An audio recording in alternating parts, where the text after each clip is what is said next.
G'day everyone. Sorry that's taken a while. How you going, Marty? Just was trying some different things and it didn't work out. But anyway, heading home from work, all nearly finished, and we got confirmation that Montoya and Crichton weren't playing, which is was the most likely outcome. So that's good. G'day, Mister. It's me. Oh, I'm watching. Don't you worry about that. I'm not looking at the. I'm on a different platform using the live, so it's easy for me to see, you know, what the questions coming up are, because they're much bigger. So, you know, when I'm driving, I'm not going to sit there and look down too much at what's being said, and it'll just scroll through. So, yeah, I'm definitely not breaking any laws, and I won't be touching the screen, that's for sure. You know, at the lights, I might turn the live off, but that'll be about it. But guys, look, I'm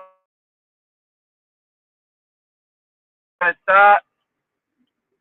And look, a lot of these things, I think people need to understand is that Serraldo has been preparing this team for finals. They've got different plans in place. And I think you'll find that Reid Marty starting would be part of the plan. Obviously, it's got nothing to do with what people think or what the media says. There's no pressure on the board or from the board or from Gus or anyone to say, okay, we better start Reid because everyone's saying we fucking should. It's all part of the plan. You know, they brought Toby in against the Storm. They thought that was the best way to go. Obviously, he's been doing well in hooker.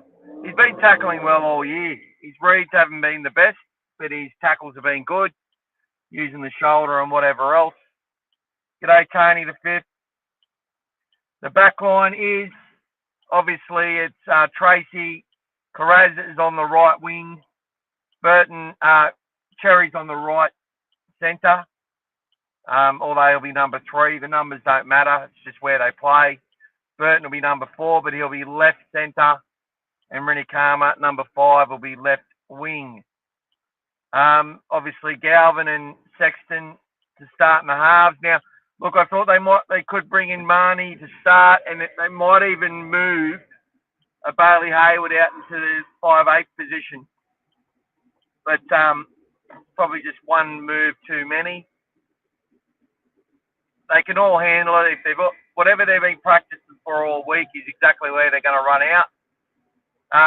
But it will be Galvin and Sexton. And look, going back to that South game, and I know that South team we played in the first 30 minutes were beaten. They were like wooden spoon contenders, that side that ran out against us. And Sexton and Galvin were just running roughshod, you know, going through them. But I do believe that they will start well. I 100% know that every time that they've sort of brought Toby Sexton into the fray, he's playing well on that initial deployment. So his first game back for last year, he was great. His first game for the club was great. And he maintains his form pretty well. First game of this year, very good.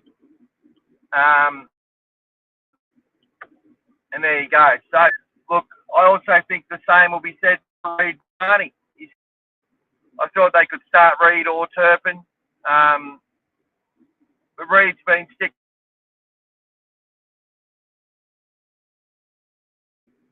Some good stuff about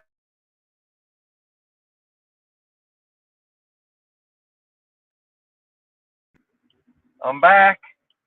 So sorry about that, guys. I will keep a little bit of an eye on the screen and notice if it does cut out. But let me know if it's continually cutting out. You can't hear what I'm saying. So, but to start, I think Harry Hayes or or Sateli Tupanura are going to come in to get us off to an aggressive start. I think they're going to want to fight fire with fire. And I'm expecting, look, if I had to pick one, it'd be Tupanua, just because he's probably a bit further advanced with his fitness right now. And I'd be interested to see him start and Curran go to the bench. Part of me sort of like, we do potentially lose that impact. But if he can provide good impact from the start, we obviously want to start well against Penrith. The way he's been hitting blokes, he'll have a rampaging, the people like Liam Martin. I just think he just matches us up a little bit better than Curran when you're going against. I sort of look at Lindsay Smith as a Max King type, and Leota is that enforcer. He's not huge either, Leota, but he hits blokes like he weighs 20 more kilos than him. And Tupanua is the same, really. Like, since becoming a middle player, he's been absolutely driving the shoulder in. So, look, it's not rocket science to think they might do this to start. I think Penrith would anticipate something like this. They'd be pretty well on top of what's going on at the Bulldogs, and they'd understand, naming Montoya and Critter in 22-23. Well, look, against Melbourne, our 22 and 23 actually played, see? So there's a bit of mind games there, and it sort of took the focus a little bit off our halves and stuff. But, what shits me is that you wouldn't even know that the Cronulla and Canberra game was playing this week. The way that they've carried on. It just shows you how important the Bulldogs are to the rugby league in general, whether loved by a few and hated by most, it seems. Backs against the wall sort of stuff. And, we're not coming out like Cronulla and having a big carry on about all the negativity. Our coach just sort of sticks to what he believes. Galvin's done a great job. Hayward's doing a great job. Sexton's been fantastic in waiting in the wings for his opportunity. And the same will be said about Reid Marnie. If he starts on Sunday, you know what's going to be said. It'll be quite the easy rhetoric to spin. Reid's worked on his communication. He's had a great attitude, blah, blah, blah, blah, blah. And he's had a nice rest. And when you think about it, to me, it's all part of the plan. Like, Bailey Hayward, what he's learned over the last few weeks as our future hooker moving forward is absolutely, you can't buy that sort of experience that he's got. He got beat up a bit last week, kept putting himself in front. There's about, 7 or 8 I reckon 8 of the missed tackles that he made were inconsequential. They were just like around ankles when the player's there. Just diving at everything, throwing himself at everything, and under plenty of sufferance as well. And then there were a couple though where it impacted the line a little bit. I went and watched it, and that's just part of what happened, against a good team. But Reid Marnie will go out there. He's been nice and fresh. He's rested. He'll be wanting to fucking rip and tear and prove some points. And hopefully he can just hold it all together, keep his composure, but go out there and smash fuckers for about, I don't know, however long they want him to do it for. If we're playing downhill, which I don't think we will, and as soon as we think that against Penrith, we'll get our pants pulled down. So for me, I thought there might be an option that they put Galvin back to the bench and actually just bring him on to influence the game at a certain part and actually get that timing right this time. But there's also, I think Kim and Sexton will go out there and do a good job. Burton will make sure he's heavily involved. And look, they might even keep Burton a little bit fresh early in this game, and which they tend to do with our centres. So yeah, look, I think that Reed's going to start, guys. I think Reed Marnie will start. There's a lot of talk about it, so it's probably been leaked. And then whether it happens or not's another thing. But just know it's got nothing to fucking do with what people's sentiments are or the fans. You know, we win the game, the fans go, "Oh, see, I told you." But what I need people to understand is all those lead-up games to the finals were inconsequential. They weren't as important as the commentators and fans would like to believe. Like, we want to win every game, of course we do, and so does the club. But to win the games that count, you've got to make sure you've got everything, all your ducks lined up in a row. And I honestly believe, and I choose to believe, that was all part of the process. And whether that's right or not, that doesn't fucking matter at the end of the day. All that matters is we get in there and the Bulldogs beat the Panthers. Now, if we don't win, we've gone out in straight sets against the two teams that were the most dominant side as far as finals appearances go in the last, 8 years or 7 years or whatever it is. So you just have to understand that that's where we're at. And where we finished on the ladder, yeah, that might have helped us, but doesn't really matter. So this is how I expect them to line up in the forward pack. King, Marnie. I'm thinking Tupanua or Hayes to replace Curran. Okay, I'll leave that up to everyone's imagination, and then the bench spot will be Tupanua or Hayes. So that's your starting front row. Kickow and Preston on the edge. Also thought that potentially Kickow might get rested to start, just for and Tupanua comes on, or Hayes goes to the edge, or Curran pushes out and one of those two comes on. There's so many things that they could do, but Kickow will start, of course. Preston, and I think Savin starts as well. We need one of those. Look, I call Man and Tupanua like our Bash brothers now. They just rip in and they rip in together. So I think Kurt Mann will stay on the bench because we need that impact, and Salmon will do his job non-stop for 25 minutes, and then Kurt Mann will come on. Obviously, then it'll be Harry Hayes and Bailey Hayward on the bench, in my opinion, and the other bench player will either be Satili Tupanua, Harry Hayes, or Josh Curran. So Josh Curran will be Josh Curran will be a bench player.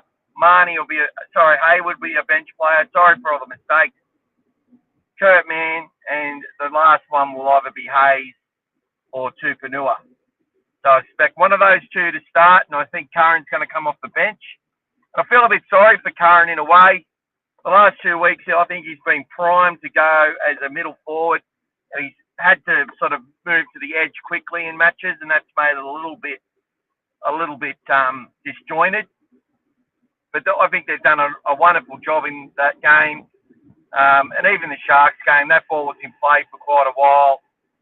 And they just completed. And look, Scotty Woodward's come out during the week as well and said the Bulldogs' performance against the Storm was just beyond compare as far as effort goes. And what he's talking about is when they get all their GPS data and they look at how far each player has sort of run, and then they look at some averages and that. And there's always context, if you can see it in 17 tries and your players are running back because of line breaks, they're going to run a lot. But these guys just put in so much effort with and without the ball. The amount of work on it, the support play stuff, the chasing things. So many players chasing when there was a little line break or whatever else. It was just very, very impressive by the boys, and hopefully it didn't flatten them out too much, because obviously you want to win that first round. But it's the same with the team coming up. The Panthers had to dig deep, go deep into that match against the Warriors, and they did travel away from home. So it sets it up very well. We've got a lot of advantages. We've got the home ground advantage. The Panthers haven't had that advantage like we've had for quite a while. Where they've just got that uncompromising support in huge numbers. Apparently, the ticket sales are about 75 to 25 in favour of the Dogs. So hopefully that means there's a look. If we should be able to get 60,000 fans that are Bulldogs there. Really, it shouldn't just be a grand final crowd. So hopefully everyone gets down there. It's potentially our last home game, but if we win and then beat the Broncos, we'll have another home game for the grand final, which is exactly what we want. G'day, Joby. Hope you're well.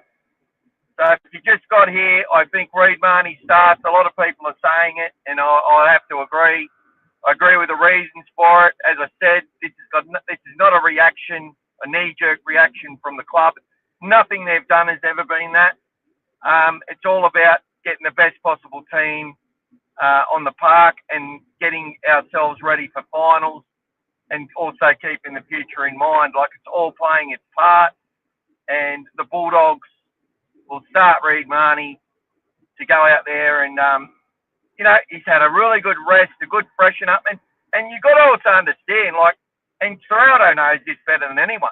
This guy's, just look at his cauliflower ears. They've got 10 times worse since coming to the Bulldogs. Like he's put his fucking ass on the line, whether he's had the right attitude or the wrong attitude at certain times, whether he's lost his mind, whatever it is.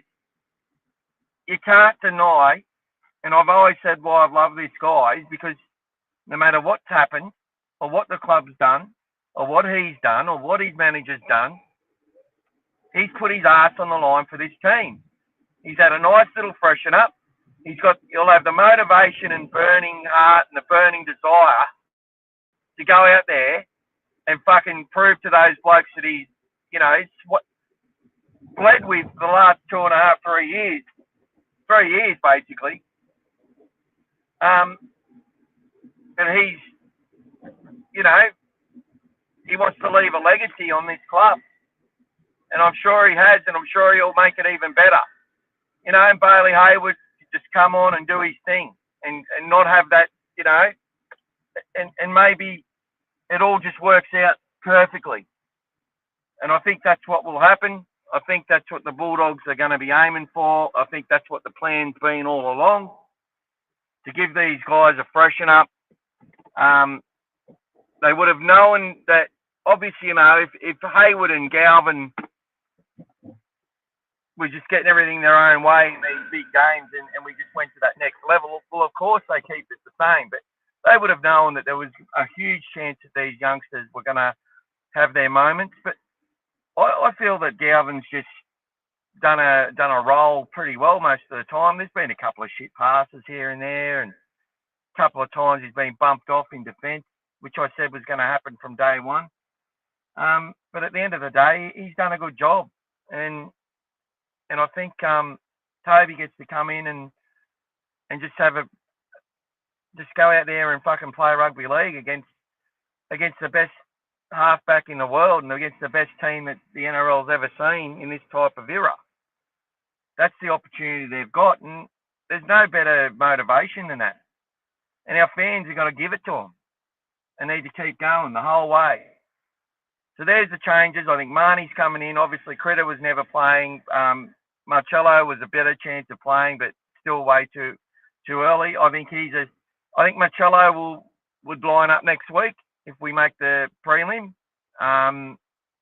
But I still don't think Critter would be anywhere near it next week. Based on, unless I just can't see it happening. If we make the grand final, potentially, but that's getting ahead of ourselves. So I think Tupanua or Hayes, flip a coin for one of those two to join the lineup to start ahead of Curran. Hayward back to the bench, Marnie to start, everything else to stay the same. And that's what I think is going to happen, guys. So get behind it, go the Bulldogs, and thanks for joining, everyone.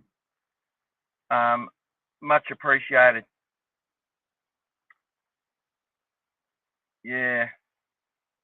That's how I've got it, guys. Let me know what you think in the comments. I'm going to head off now and finish my last couple of jobs, get home, and start preparing for tomorrow. Start doing me warm-up. Go the Dogs.